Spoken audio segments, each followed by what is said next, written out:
Hi, I'm Coach Tommy, and this is SNAG Holes.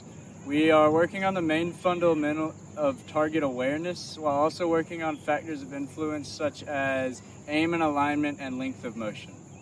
For snag holes, we're going to have 3 different holes, one usually a par 5, another a par 4, and another a par 3. That's what we tell the kids. So basically when we set it up, we want there to be 3 different distances of holes. Also, we want to make sure we have our safety cones. As you can see, I have a green hitting bay lined up with a safety cone behind it. Another thing setting up, we want to make sure we have the cones correspond to the actual noodle we are hitting to as our hole. So I have green cones hitting to a green noodle, blue cones hitting to a blue noodle, and so on. That is the setup for snag holes. So when playing snag holes, we usually will divide the kids into different groups and have them do kind of a shotgun start from each hole, depending on how many coaches you have or your availability to split them up.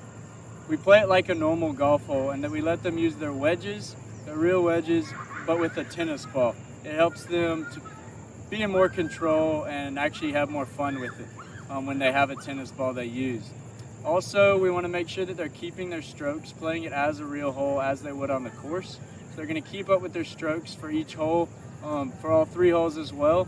So that way you can play it again and they can try and beat their previous score, their previous low score, or the record that was set by another camper. So you can find ways to have fun with it.